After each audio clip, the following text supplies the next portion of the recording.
I was just going to say welcome everyone. So obviously I'm Dr Vijay, one of the GPs in the Ealing Borough team, and just to check that everyone knows that they're here for the right thing. So today we've got a webinar presented by Dr Fareed Nasir and his team, and this is just a session to really just make sure that everyone knows how to use the eHub service. So it's free flowing. You can Dr Nasir will explain the service and make sure we all understand how to use it, but obviously happy to have questions and things afterwards.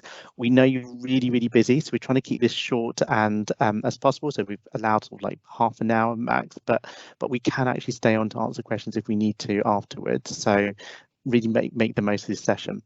Okay, so as we've said, this has been recorded, so it can be shared with people who can't attend. So please do keep your cameras off. Please keep to mute as much as possible so we don't have lots of noise. But I'm going to hand over to Dr. Nasir to walk us through the service. And just to remind you, he represents Sunrise Medical Centre, who's the provider of the Ealing eHub service. Okay, so Dr. Nasir. Hi, good morning, everyone, and thank you again for joining the eHub webinar. I will be basically presenting a few slides where we will go through the basics of the service. We will also go through how to book the patients into the service and how to utilize the service.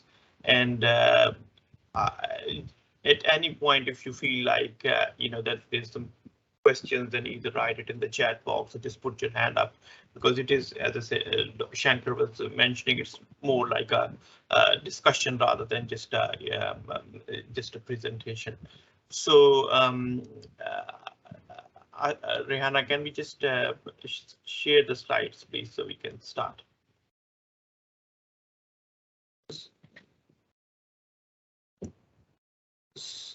So Ealing eHub is basically a service which was started on 14th of March.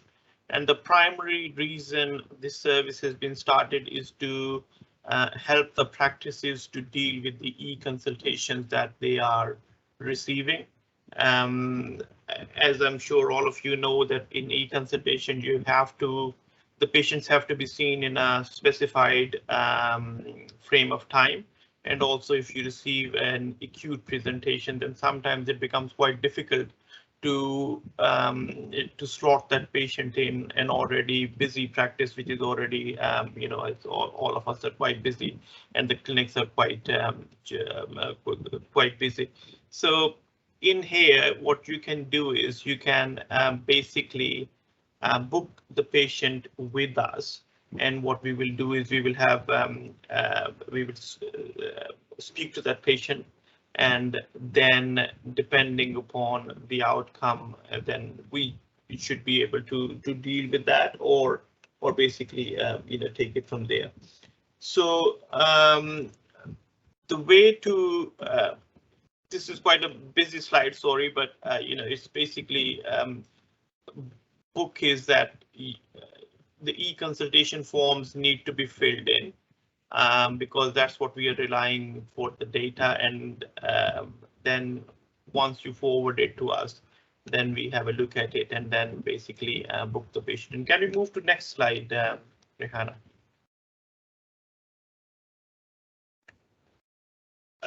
There are certain inclusion and exclusion criteria. There has been a bit of discussion and some feedback from some practices around that. So I will try to sort of to rationalize why we have basically chosen this, because we are primarily at the moment a remote service. The reason we are a remote service is that we are providing the service to all the 72 practices in the area. So obviously it's quite difficult for the patients to come face to face from all these practices. So because of that, we've had to have some exclusions. So some of them are quite self-explanatory. So if someone is too unwell, someone having chest pain or some stuff like that, then eHub is obviously not the right place to book that patient. Under 5 years old, we have included as an exclusion because a lot of children, from my experience, need to be examined. So that's why we have included them. and also basically patients who are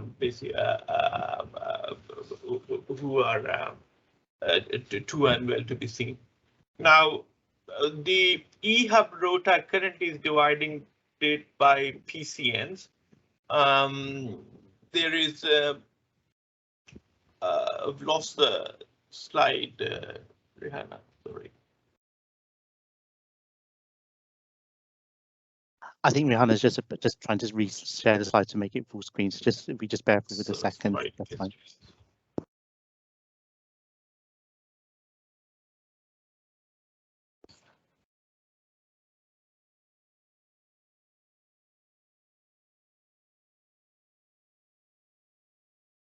Can we go back to the exclusion slide a little and then start from there, Rihanna, please?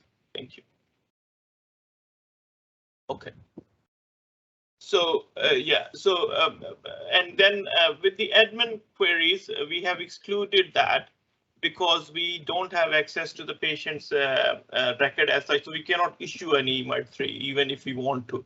So that's the reason that that has been included, because some practices ask that question. So hence the reason we cannot actually do it, unfortunately, at the moment, the way the system is.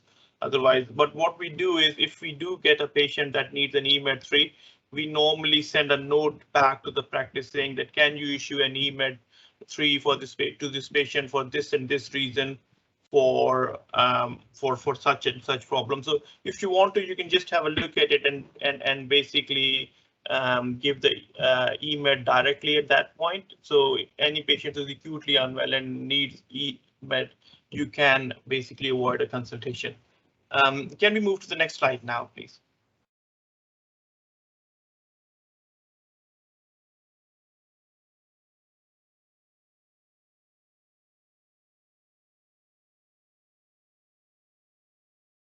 Okay, so the rota is currently divided into PCNs, and what I would like to do is to jump on to how to book into the service before, and then so that we can take a little bit of time on that, and then we will come back to this slide in a second. Yeah. So can we go to the booking screen, Rihanna? Yeah, so the service, basically, if you basically click on the appointment section of your system one, the service will appear as remote booking. Then if you click on the remote booking section, then it on the drop down menu, you should be able to see eHub. And if you then click on eHub, then the option of book appointment will come up, and once you have clicked that, then your PCN should come up, and then you can book directly into that. So if you just show the next slide, Rihanna. So that is how the rota will look like. So you can just identify your own PCN and basically book into that. Now, initially when we conceived the service, we were basically asking for one practice to book only one appointment, but currently at the moment we have not restricting it, so you can book more than 1, 2, 3, even more consultations into the eHub services. So, and we will at the moment we have the capacity to deal with that. So once, if the capacity starts to overrun, then we will obviously let you know. But for now, if there are more than one e-consultations which need to be booked in, then please do feel free and book into your respective PCN quota. Can we move to the next slide, Rihanna?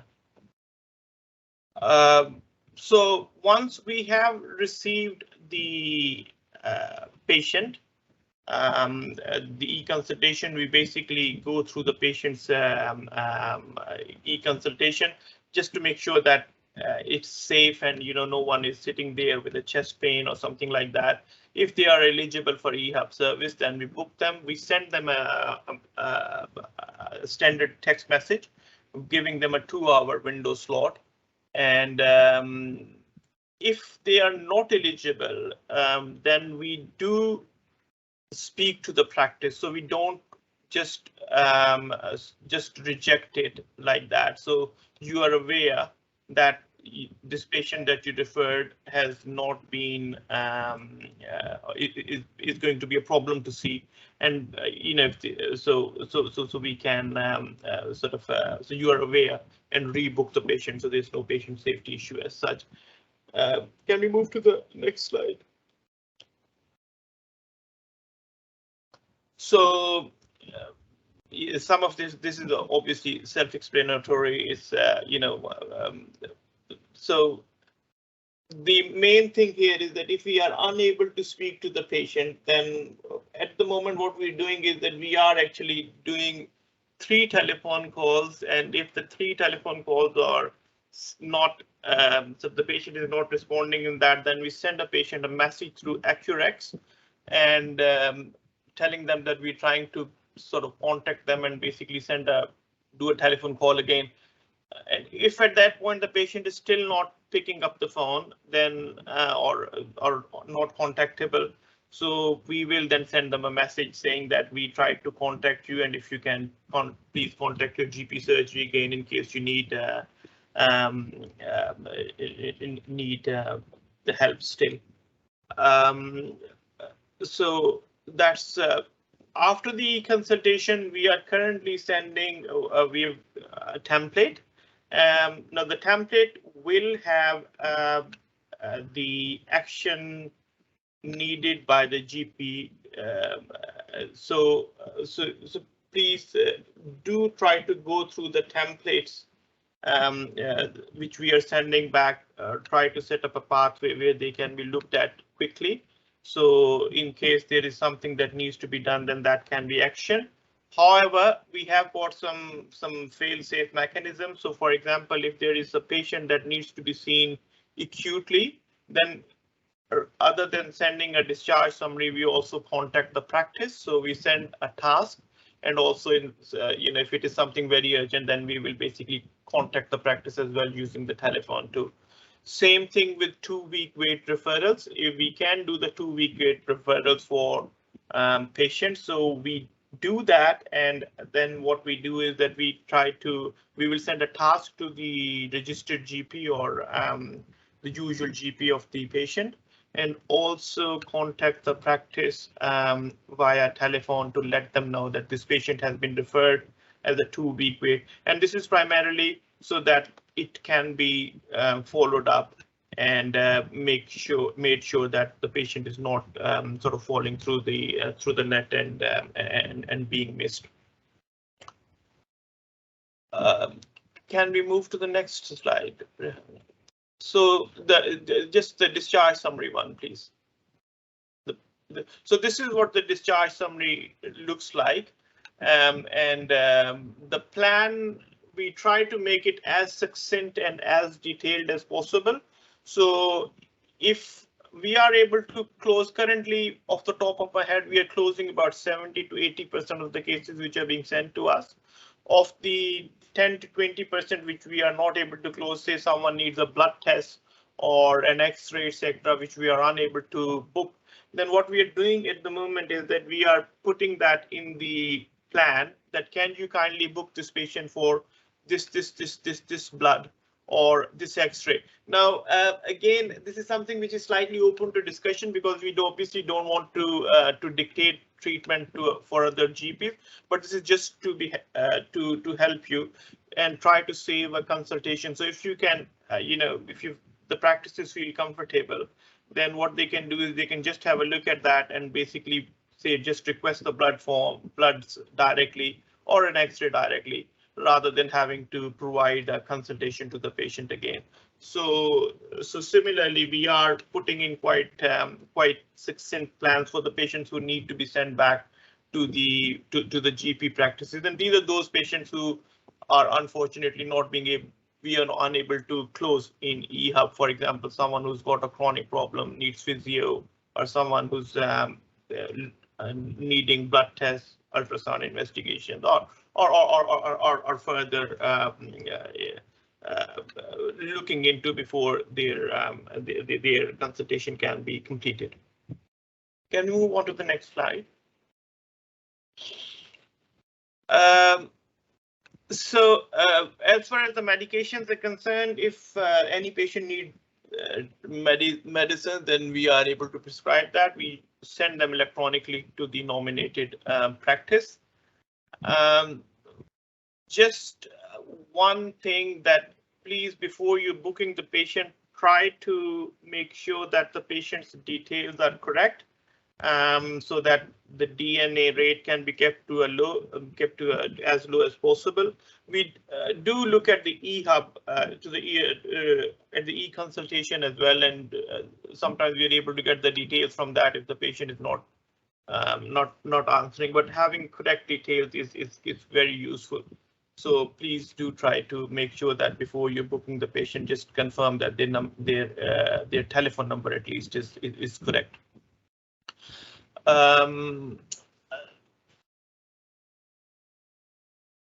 Can we move on to the next one? So yeah, as I mentioned before, I think that it's very important that we process the discharge summaries and tasks and by eHub service regarding the patients registered in your practice. So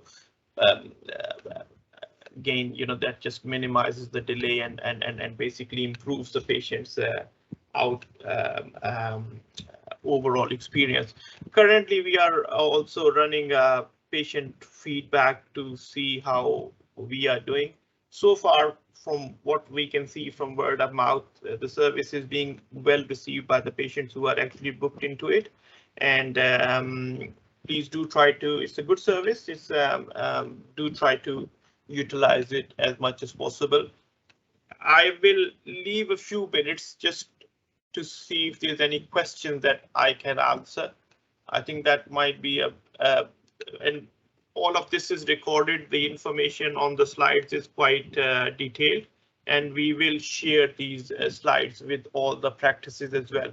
But if there's any questions or problems or queries, then please feel free, and I'm more than happy to answer them.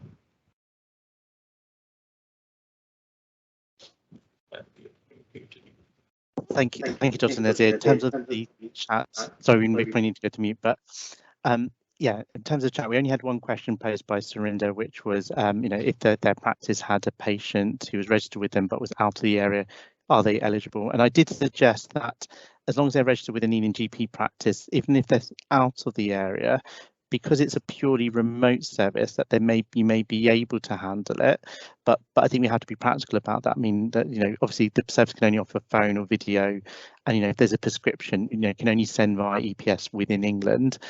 There's always a chance, if someone's working at the time that they contacted, they're not in Ealing at that point in time anyway. So I think it's possible, but we'd obviously have to keep an eye on it to see how that works in the future. So that was one question that was posed. Obviously, Jatinder, you've asked for the slides to be sent and circulated. So yes, we can definitely do that after the webinar. But do we want to open it up more? So if there's people that haven't, if you want to either put your hand up, if you've got a question you want to ask. Anyone? Can we just put these slides back to the booking section, Rehanna, just while we have the people here? So just, you can have a look at that bit again. So this is the most important bit, because from what I've received, that speaking to some of the admin, they were not aware how to book into the service. So that's very easy. That's how you do it. It just literally takes 3 clicks. Okay. And anyone who's got a question? Anyone who's got a question? So Rehanna, I think you want to come in. I just wanted to add one more thing, Shankar, about the booking appointments. When patients are sending more than one e-consult, we are looking into the most recent. But if patients are sending admin queries, if they can inform patient that doctor is going to look into one e-consult. So these are like, we are having we are going back and forth at the moment. So that's something practices needs to make a note of it. Yeah, so that's a really important point. So, and then updated comms did go out to practices, which is to say that this is, it's a 10-minute slot. It can only deal with one problem, so it needs to be just one e-consult that's been submitted. So if the patient has submitted a series of them, that could be very confusing for the service to know which one you want to look at, and they would normally look at the most recent one. I'd also go a little bit further than that. When you're at a practice screening it and about to book in, if you see that someone's submitted an e-consult and they've listed multiple problems, then again it's going to be very difficult for the service to manage that. So I think that patient may not be appropriate, and often it's sometimes a more complex situation which will need follow-up, which again may be another reason why you may not want to book that patient into the eHub. Fareed, do you want to come back? Yeah, just that if there's a patient who's got multiple problems, then they have sent in more than one e-consultation, then by all means book them as 2 or 3 appointments. So we should be able to deal with them as sort of one e-consultation in one slot. So because sometimes from my own experience, I see patients send like 2 or 3 when they are sending one. So if they're all appropriate, then by all means book them as 2 or 3 consultations, and we will be happy to see them rather than one consultation, because then that becomes a bit confusing as to which one we're dealing with. Okay, so any other? Oh, so Rahane. About the referrals, when we are sending 2 weeks rule referral, like our GPs, there is still confusion around who's going to process the referrals and who's going to book the appointment. Like yesterday, I have come across one of the practice was they thought that we are going to send via ERS or we are going to book the appointment. So would you clarify, please? Okay, yeah. So putting aside whether they should or shouldn't, there's a technical issue here, which is when you are running the service on the System 1 module, which is different to the GP module. So this applies to all the extended access hubs. You can't really access ERS to make those referrals, and there's also no ability to follow or track that up. The way that these services are designed, they don't have admin time to follow up and make sure it's happening. So one of the requirements is it's a two-way relationship. So if you're booking into this service, you're almost accepting that things like 2-week referrals, that there will be a task back or they'll contact you if something is urgent, that sometimes you'll need to pick up that action. If you feel, I would hope that most of us would feel that that's actually okay, and it's quite a rare occasion that that's going to be needed. And what Dr. Nasir said also about blood tests, it's a similar issue about, even if the service could do blood tests, there's the issue about, well, first with the ICE, can you actually get the technical functionality? And then secondly, where do the results go? So a lot of this was not just about governance, it was also about technical reasons why also it would not be possible. So that's definitely one of the requirements, that this service cannot make that 2-week referral, and it would go back to the practice to make. But with that strong fail-safe of them contacting you, not just sending you a discharge notification. Any other questions? I think there's something on the chat, Shankar. Okay. About the rota and the naming. Yeah, so that slide, that's a really busy slide, and it's probably really confusing. It just shows you how the engineering works behind that. What it is the reason it said other eHub and bookable was that you've effectively got at the moment sort of 2 GPs working through those different rotas. So when it says other eHub, it means go to another rota. So just ignore that complexity. For your network, you'll only see what is available to book in. You won't see all that complex machinery, but just understand that in the eHub, and this is some of the challenges that Fareed and his team have to work through, just to give you, as each PCM, that you've got a certain number of slots so that each practice in that PCN can book that one slot. You may have spotted that at the moment the utilization's around like 30–40% of the slots have been used, which is why we're firstly doing this webinar. So if you as a practice are not using the service, you're effectively losing out, because we're all juggling workload every day. This is capacity that your practice can utilize. So when you have those e-consults arrive, other practices in your patch may be booking them into this eHub and benefiting from one less patient to manage. Whereas if you're not using the service, you're losing that out every single day, Monday to Friday. So to manage it, at the moment, we've said that practices can book more than one if it's free. We've done that as a brief variation on those rules to help utilise it. But really, after this webinar, if you're not been using it, you start to use it. As we see the utilisation grow up, we'll have to then close it back down to every practice has got one slot that they can use every day. And that's how that appointment structure works. It gives each PCN one slot per each practice per day. Any other questions? So just a quick comment, Shankar, because I obviously run our practice as well. So, you know, some of the practices who are using our service regularly, you can see that you can almost cut down almost 3 GP clinics by the end of month if they are booking regularly. Close to 2 to 3 GP clinics you can save if you are utilizing the service. So that can be quite a big help in the overall running of the practice. Okay, any other questions from anyone? Okay, there's no questions. Can I ask you to just do one interesting experiment? Could you, using your raise hand function, could you put your hand up so we can just get a sense of if you haven't used the eHub service so far, and that's one of the reasons, or you don't think you've been using much of it, which is the reason why you joined this webinar. It would just be useful for us to gauge that. So if you put your hand up and don't be shy, reach out so we can just get a sense of how this webinar is working. At the moment, we've got 3 people. Surely there's more. Yes, don't be shy. So I'll let that carry on. So take your time to find the hand up function, but put your hand up function if you felt that you didn't know how to use it or you haven't been using it much in your practice. Okay, great. So we've got about 4 so far. Okay. Any more people that want to put their hands up? No. Okay, so we'll close that question down. So you can put all your hands down again. And just an open space now. Now, there may be some reluctance to use the service, and I just want to open up that conversation.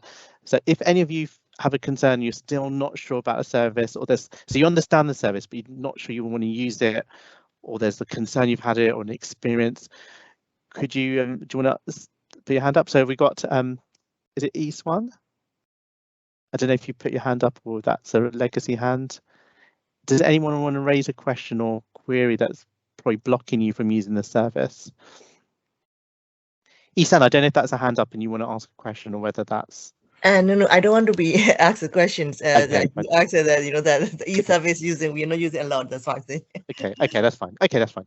Okay, so I just want to, so I think if there's no more questions, I just want to end with some general feedback from my perspective. So first of all, it's been a real pleasure to work with Sunrise Medical and the team. So Dr Fareed Nasir is always attentive, always responsive to queries if a practice had that. So it's been great. And Ashra and the Rahan and the team have worked diligently. It's not an easy project, so just want to say thank you to the Sunrise Medical team. Also want to say thank you to the IT and the Borough team. So Phil having to sort out the IT, Danielle, the Borough team working on this project. So first is a round of thanks. Just want to also mention things, at the beginning of this project, there were some IT glitches where sometimes a discharge summary was occasionally blank, and that was resolved and everything, things were missing, it was sent back to it. So just want to say that was one experience. But overall, looking at things, we've seen a lot of positivity from the process. So I guess we would really urge you to, if you haven't used it, try it. Fareed and the team will start to also be collecting patient feedback, and we're hoping to then start sharing you what patients think of the service as well. This pilot is only here till October, effectively, so this is funded with money and that runs out. But then you may be aware that there's discussions about things like extended access hubs. Should they change? Should they have an element of eHub built in? Should it be face-to-face in this? So without us trying this, we won't know what we want to do post-October as well. And then, if you then try it towards the end and you find it amazing, September, you think, wow, it's amazing, you'll probably look back and think, why didn't we try it earlier on? So I think all of this is a learning journey where we're trying to understand how this works or how it doesn't work, but it'll also maybe shape the discussions within networks about how they want to offer extended access post-October. So it would be really useful to get that learning. Okay. I don't know if there's any final comments or just one last comment, Shankar, that at the last slide you can see the email contact of the eHub service. if there's still any queries, obviously, you might think of something later on. Please feel free to contact us, and I will, I always check the emails before the end of the day, and I will respond to that ASAP. So please do feel free to contact if there's any problems or queries still.